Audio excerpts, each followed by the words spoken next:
Google, Facebook, Amazon, Microsoft, eBay, and Uber. They earn billions of dollars in revenue globally. These companies made it, but not in China. Why is that? What makes China so different and challenging for Western corporations? In this video, we'll reveal the secrets behind the success and failure of some of the most important American businesses that expanded to China. We know that many of you are not just real estate investors, but also business owners, eager to grow and expand your portfolio beyond US borders. Learning about the mistakes of other companies not only help us to better prepare, but also to grow our business effectively. China, the third largest country in the world, home to 1/5 of the world's population, the biggest e-commerce market. This country accounts for over 18% of today's global economy. China is too big to ignore, but it also seems too big of a challenge for US corporations. What makes this market so different? First, you should know that the Chinese market was closed for a very long time until 1978, when China announced its open door policy, allowing foreign investments to flow into the country. Global corporations saw endless opportunities, and so they rushed right in. China is where the dreams are made of and opportunities can be realized. China integrated many reforms to attract investors from abroad. And since 1991, the country set a strong focus on economic growth. The government heavily incentivized both domestic and foreign companies to invest in China. And any economic slowdown overseas made many global businesses consider China as a new investment opportunity. And you can see the results of these reforms reflected in the Ease of Doing Business Index. Over the years, China progressed from the 96th position in 2013 to the 31st in 2020. This indicator ranks economies on their ease of doing business from 1 to 190. The higher the rank, the easier the business environment is. This ranking considers the following aspects: procedures and time required to start a business, dealing with construction permits, getting an electricity connection, registering property, getting credit, protecting investors, paying taxes, trading across borders, enforcing contracts, etc. New Zealand leads the Ease of Doing Business Index, while Somalia has the worst complicated environment and occupies the last position. The US takes the 6th place in the ranking and China the 31st. But even when technically the country started to open its market, the Chinese people already had their ways of doing business, shopping and negotiating. And no one will deny that China differs from the US and any other country. Many American giants failed because they didn't take the time to learn and understand their new business environment. This was exactly what happened to Amazon. The company entered China's market in 2004 by acquiring Joyo.com for $75 million. Their market share was around 15% in 2011. But 8 years later, Amazon left China with a market share of only 0.6%. Why? The CEO of one of the leading Chinese e-commerce companies, JD.com, said that the absence of a trusted decision-making body on-site in a rapidly changing environment was always going to be the downfall of Amazon. The fact that Amazon's on-site managers were not Chinese and had never lived there before put the company at a massive disadvantage. The management couldn't fully understand consumers' demands. Amazon didn't make use of local delivery services. This slowed down their delivery time, costing them billions of dollars to set up their own fulfillment centers. This failure to understand its customer base ate up Amazon's initial advantages and finally put Amazon out of business in China. eBay found itself in a similar situation. However, its expansion to China started very ambitiously. eBay CEO Meg Whitman was assuring that 10 to 11 years from now, I think China can be eBay's largest market on a global basis. She was right, but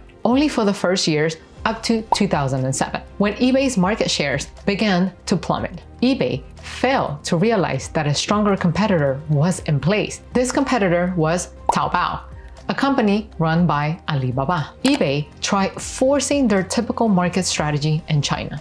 They focus on auctions while customers wanted fixed price sales. Additionally, they didn't put in the effort to translate their global site to Chinese and had poor customer service. This gave Taobao an easy win since it provided a messaging system for buyers and sellers, something which still remains a huge part of online retail in China. No company can discount the fact that China already had superior local competitors.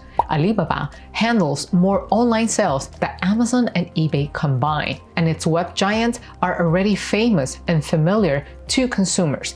So competing with them, it's a great challenge for any foreign brand, no matter how big it is. Speaking of market shares and cultural differences, we have to mention Google's expansion to China. For most of the Western world, this research engine is so huge that we even use it as a verb. But again, China is different. And there, Baidu is the unprecedented leader. However, its market share globally is 0.9%. What Google takes over 85% of the world's search engine market. With its worldwide success, Google couldn't ignore 18% of the world's population. So the company headed to China. They did their research and were ready to get flexible. Everything seemed to be fine until government censorship came up. By 2000, Google started operating in China, but will soon be forced out by 2020. Due to Chinese policies, Google had to adopt a self-censorship program. So the search engine giant launched a new site for Chinese users, www.google.cn. But even that proved insufficient. Google suffered from cyber attacks. Some traced them back to China, while China denied its involvement. Either way, Google limited its operation in the country. It is still accessible in Hong Kong, Taiwan, and Macau, but mainland China has a restricted capacity for search engine services. Google wasn't the only one to get under censorship. Facebook, Twitter, WhatsApp, and YouTube were all banned in China for many years. However, many local social media seem to work just fine for Chinese consumers. Some claim that China's law and government interventions favor national companies, while others say domestic businesses understand the demands better. In fact, a study by McKinsey showed that over 60% of Chinese consumers prefer local brands over foreign ones. Another research by Global Times proved that this preference was partially strong in sectors such as food, furniture, medicine, and home appliances, where domestic brands held at least a 52% market share. Even if we put preferences aside, China still has very strict rules on the type of investments it allows. There are absolute do's and don'ts for foreign investment in China. These do's and don'ts are regulated in the negative list. What are these negative lists? The negative list is a document that defines industries prohibited or restricted to private investments in China. Any industry not included on the list is presumably open to investment without requiring additional administrative approval. This list includes industries such as media, manufacturing, finance, and dozens of others. Having one definition of what it means to do business in China is impossible. It doesn't only vary from industry to industry, but also from region to region. It is very different to do business in Beijing versus Shanghai, Shanghai versus a tier 2 or tier 3 city. For example, the same procedure might take 3 months in one province and a year and a half in another. Additionally, the Chinese government is very involved in businesses, especially in smaller towns. The local government is very interested in the success of the companies. They want to make sure that they maintain a revenue base and an employment base through these businesses. So almost any deal, especially a joint venture or acquisition, will make it critical to find out what the local government thinks. And when corporations believe that they won't have to deal with smaller cities because their brands are too big to care, they should definitely hear out Uber's story. Uber and its Chinese competitor Didi entered the market almost simultaneously. At first, Uber offered to invest in Didi, but they rejected it. Then Uber started losing billions of dollars, and only 2 years later, Didi acquired Uber China. How did everything shift so fast? There were multiple things Uber could do differently, but one of the main miscalculations was ignoring small cities. Uber covered only 37 cities,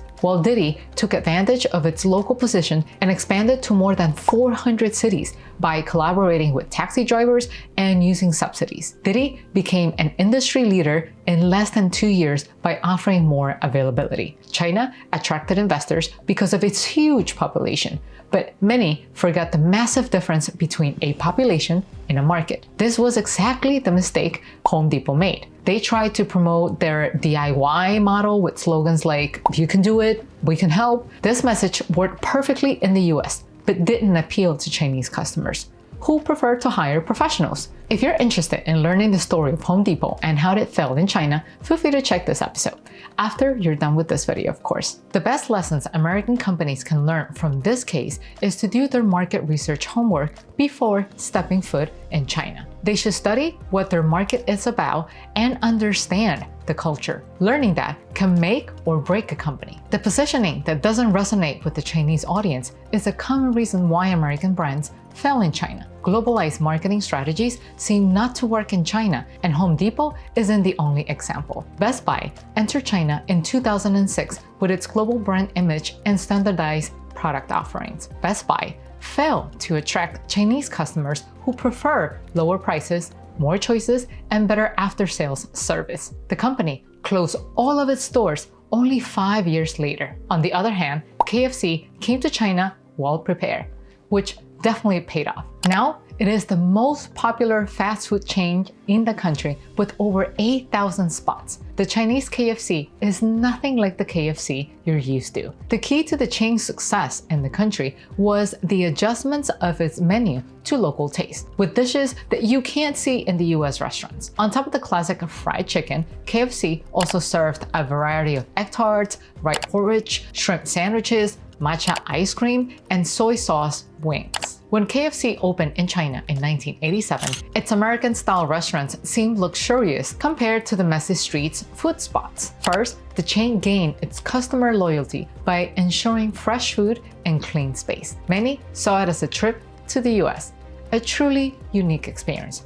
But even when KFC became less of a novelty, it didn't lose its popularity. Now, you might think, okay, that's easy. The only thing a global company has to do is get less globalized and add details common to the Chinese culture. Hold that thought. Things are not as straightforward as it seems. Norwegian Cruise Line launched a new ship in China in 2017. They added several Chinese elements, such as traditional interior designs, local cuisine restaurants, tea houses, karaoke rooms, and mahjong games. But this strategy backfired, as the Chinese tourists who chose to pay for an international cruise were looking for a distinctly international experience. This route was decommissioned after less than 2 years. As you see, not only American companies struggle. This news piece tells us the story of a Korean cosmetic brand that got popular in China, but its way to success was long and bumpy. I realized that the concept of relationships in China is very different from ours. In Chinese culture, trust is fundamental, and building trust takes time. The decision-making process is unique in China. Oftentimes, make the decision not based on logic. If not logic, what are business decisions based on? You might be surprised, but Chinese people focus on whether the business affair makes them feel good. In the end, Chinese culture is over 5,000 years old. So learning and understanding it takes time, and the findings might be unexpected. What do you think is the main reason that makes Chinese market so challenging? Let me know down in the comments. See you in the next video. Bye-bye.